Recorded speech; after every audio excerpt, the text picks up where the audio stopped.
The White House, Washington, December 17, 2019. The Honorable Nancy Pelosi, Speaker of the House of Representatives, Washington, D.C., 20515. Dear Madam Speaker, I write to express my strongest and most powerful protest against the partisan impeachment crusade being pursued by the Democrats in the House of Representatives. This impeachment represents an unprecedented and unconstitutional abuse of power by Democrat lawmakers, unequaled in nearly 2.5 centuries of American legislative history. The articles of impeachment introduced by the House Judiciary Committee are not recognizable under any standard of constitutional theory, interpretation, or jurisprudence. They include no crimes, no misdemeanors, and no offenses whatsoever. You have cheapened the importance of the very ugly word, impeachment. By proceeding with your invalid impeachment, you are violating your oaths of office, you are breaking your allegiance to the Constitution, and you are declaring open war on American democracy. You dare to invoke the Founding Fathers in pursuit of this election nullification scheme, yet your spiteful actions display unfettered contempt for America's founding, and your egregious conduct threatens to destroy that which our founders pledged their very lives to build. Even worse than offending the Founding Fathers, you are offending Americans of faith by continually saying "I pray for the President," when you know this statement is not true, unless it is meant in a negative sense. It is a terrible thing you are doing, but you will have to live with it, not I. Your first claim, abuse of power, is a completely disingenuous, meritless, and baseless invention of your imagination. You know that I had a totally innocent conversation with the President of Ukraine. I then had a second conversation that has been misquoted, mischaracterized, and fraudulently misrepresented. Fortunately, there was a transcript of the conversation taken, and you know from the transcript, which was immediately made available, that the paragraph in question was perfect. I said to President Zelensky, "I would like you to do us a favor, though, because our country has been through a lot and Ukraine knows a lot about it." I said do us a favor, not me, and our country, not a campaign. I then mentioned the Attorney General of the United States. Every time, talk with a foreign leader, I put America's interests first, just as I did with President Zelensky. You are turning a policy disagreement between two branches of government into an impeachable offense. It is no more legitimate than the executive branch charging members of Congress with crimes for the lawful exercise of legislative power. You know full well that Vice President Biden used his office and $1 billion of U.S. aid money to coerce Ukraine into firing the prosecutor who was digging into the company paying his son millions of dollars. You know this because Biden bragged about it on video. Biden openly stated, I said, "I'm telling you, you are not getting the $1 billion apostrophe dot dot dot." I looked at them and said, "I'm leaving in 6 hours. If the prosecutor is not fired, you are not getting the money." Well, son of a bitch. He got fired. Even Joe Biden admitted just days ago in an interview with NPR that it looked bad. Now you are trying to impeach me by falsely accusing me of doing what Joe Biden has admitted he actually did. President Zelensky has repeatedly declared that I did nothing wrong, and that there was no pressure. He further emphasized that it was a good phone call, that I don't feel pressure, and explicitly stressed that nobody pushed me. The Ukrainian foreign minister stated very clearly, "I have never seen a direct link between investigations and security assistance." He also said there was no pressure.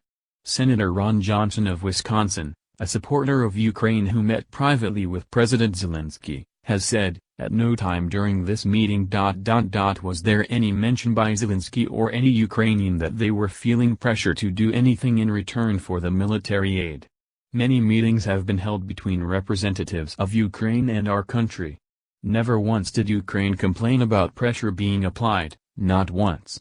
Ambassador Sondland testified that I told him, "No quid pro quo. I want nothing. I want nothing. I want President Zelensky to do the right thing, do what he ran on." The second claim, so-called obstruction of Congress, is preposterous and dangerous.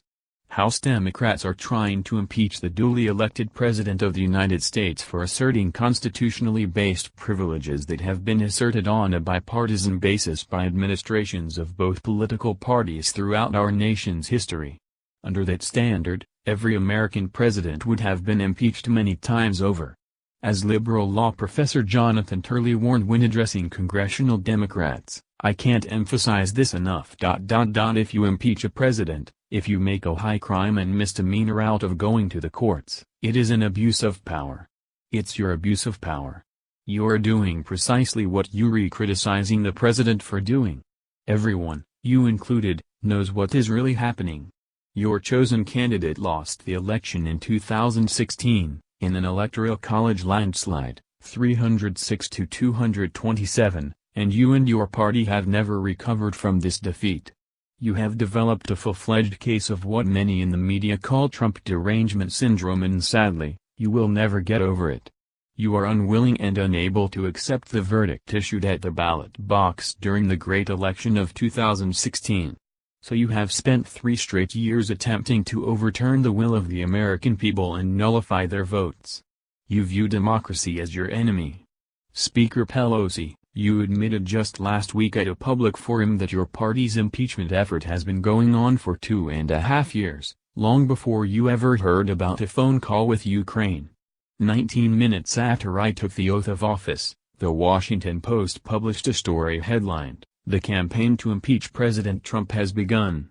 Less than 3 months after my inauguration, Representative Maxine Waters stated, "I'm going to fight every day until he's impeached." House Democrats introduced the first impeachment resolution against me within months of my inauguration, for what will be regarded as one of our country's best decisions, the firing of James Comey. Inspector General reports, who the world now knows is one of the dirtiest cops our nation has ever seen. A ranting and raving Congresswoman, Rashida Tlaib, declared just hours after she was sworn into office, "We're gonna go in there and we're gonna impeach the mother of her." Representative Al Green said in May, "I'm concerned that if we don't impeach this president, he will get re-elected." Again, you and your allies said, and did, all of these things long before you ever heard of President Zelensky or anything related to Ukraine.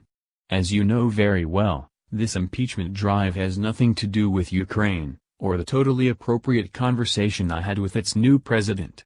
It only has to do with your attempt to undo the election of 2016 and steal the election of 2020.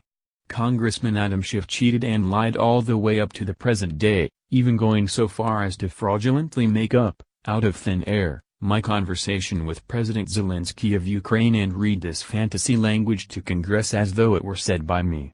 His shameless lies and deceptions, dating all the way back to the Russia hoax, is one of the main reasons we are here today. You and your party are desperate to distract from America's extraordinary economy, incredible jobs boom, record stock market, soaring confidence, and flourishing citizens. Your party simply cannot compete with our record, 7 million new jobs, the lowest ever unemployment for African Americans, Hispanic Americans, and Asian Americans, a rebuilt military, a completely reformed VA with choice and accountability for our great veterans, more than 170 new federal judges and 2 Supreme Court justices, historic tax and regulation cuts, the elimination of the individual mandate, the first decline in prescription drug prices in half a century, the first new branch of the United States military since 1947, the Space Force, strong protection of the Second Amendment, criminal justice reform, a defeated ISIS caliphate and the killing of the world's #1 terrorist leader, al-Baghdadi, the replacement of the disastrous NAFTA trade deal with the wonderful USMCA, Mexico and Canada, a breakthrough Phase 1 trade deal with China, massive new trade deals with Japan and South Korea, withdrawal from the terrible Iran nuclear deal, cancellation of the unfair and costly Paris Climate Accord, becoming the world's top energy producer, recognition of Israel's capital, opening the American embassy in Jerusalem, and recognizing Israeli sovereignty over the Golan Heights, a colossal reduction in illegal border crossings, the ending of catch and release, and the building of the southern border wall, and that is just the beginning. There is so much more. You cannot defend your extreme policies, open borders, mass migration, high crime, crippling taxes, socialized healthcare, destruction of American energy, late-term taxpayer-funded abortion, elimination of the Second Amendment, radical far-left theories of law and justice, and constant partisan obstruction of both common sense and common good. There is nothing I would rather do than stop referring to your party as the do-nothing Democrats. Unfortunately, I don't know that you will ever give me a chance to do so. After 3 years of unfair and unwarranted investigations, $45 million spent, 18 angry Democrat prosecutors, the entire force of the FBI, headed by leadership now proven to be totally incompetent and corrupt, you have found nothing. Few people in high position could have endured or passed this test. You do not know, nor do you care, the great damage and hurt you have inflicted upon wonderful and loving members of my family. You conducted a fake investigation upon the democratically elected President of the United States, and you are doing it yet again. There are not many people who could have taken the punishment inflicted during this period of time, and yet done so much for the success of America and its citizens. But instead of putting our country first, you have decided to disgrace our country still further. You completely failed with the Mueller report because there was nothing to find, so you decided to take the next hoax that came along, the phone call with Ukraine, even though it was a perfect call. And by the way, when I speak to foreign countries, there are many people, with permission, listening to the call on both sides of the conversation. You are the ones interfering in America's elections. You are the ones subverting America's democracy. You are the ones obstructing justice. You are the ones bringing pain and suffering to our republic for your own selfish personal, political, and partisan gain. Before the impeachment hoax, it was the Russian witch hunt. Against all evidence, and regardless of the truth, you and your deputies claimed that my campaign colluded with the Russians, a grave, malicious, and slanderous lie, a falsehood like no other. You forced our nation through turmoil and torment over a wholly fabricated story, illegally purchased from a foreign spy by Hillary Clinton and the DNC in order to assault our democracy. Yet, when the monstrous lie was debunked and this Democrat conspiracy dissolved into dust, you did not apologize. You did not recant. You did not ask to be forgiven. You showed no remorse, no capacity for self-reflection. Instead, you pursued your next libelous and vicious crusade. You engineered an attempt to frame and defame an innocent person. All of this was motivated by personal political calculation. Your speakership and your party are held hostage by your most deranged and radical representatives of the far left. Each one of your members lives in fear of a socialist primary challenger. This is what is driving impeachment. Look at Congressman Nadler's challenger. Look at yourself and others. Do not take our country down with your party. If you truly cared about freedom and liberty for our nation, then you would be devoting your vast investigative resources to exposing the full truth concerning the FBI's horrifying abuses of power before, during, and after the 2016 election, including the use of spies against my campaign, the submission of false evidence to a FISA court, and the concealment of exculpatory evidence in order to frame the innocent. The FBI has great and honorable people, but the leadership was inept and corrupt. I would think that you would personally be appalled by these revelations, because in your press conference the day you announced impeachment, you tied the impeachment effort directly to the completely discredited Russia hoax, declaring twice that all roads lead to Putin, when you know that is an abject lie. I have been far tougher on Russia than President Obama ever even thought to be. Any member of Congress who votes in support of impeachment, against every shred of truth, fact, evidence, and legal principle, is showing how deeply they revile the voters and how truly they detest America's constitutional order. Our founders feared the tribalization of partisan politics, and you are bringing their worst fears to life. Worse still, I have been deprived of basic constitutional due process from the beginning of this impeachment scam right up until the present. I have been denied the most fundamental rights afforded by the Constitution, including the right to present evidence, to have my own counsel present, to confront accusers, and to call and cross-examine witnesses, like the so-called whistleblower who started this entire hoax with a false report of the phone call that bears no relationship to the actual phone call that was made. Once I presented the transcribed call, which surprised and shocked the fraudsters, they never thought that such evidence would be presented. The so-called whistleblower, and the second whistleblower, disappeared because they got caught. Their report was a fraud, and they were no longer going to be made available to us. In other words, once the phone call was made public, your whole plot blew up, but that didn't stop you from continuing. More due process was afforded to those accused in the Salem witch trials. You and others on your committees have long said impeachment must be bipartisan. It is not. You said it was very divisive. It certainly is, even far more than you ever thought possible, and it will only get worse. This is nothing more than an illegal, partisan attempted coup that will, based on recent sentiment, badly fail at the voting booth. You are not just after me, as president, you are after the entire Republican Party. But because of this colossal injustice, our party is more united than it has ever been before. History will judge you harshly as you proceed with this impeachment charade. Your legacy will be that of turning the House of Representatives from a revered legislative body into a star chamber of partisan persecution. Perhaps most insulting of all is your false display of solemnity. You apparently have so little respect for the American people that you expect them to believe that you are approaching this impeachment somberly, reservedly, and reluctantly. No intelligent person believes what you are saying. Since the moment I won the election, the Democrat Party has been possessed by impeachment fever. There is no reticence. This is not a somber affair. You are making a mockery of impeachment, and you are scarcely concealing your hatred of me, of the Republican Party, and tens of millions of patriotic Americans.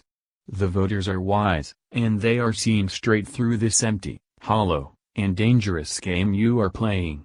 I have no doubt the American people will hold you and the Democrats fully responsible in the upcoming 2020 election.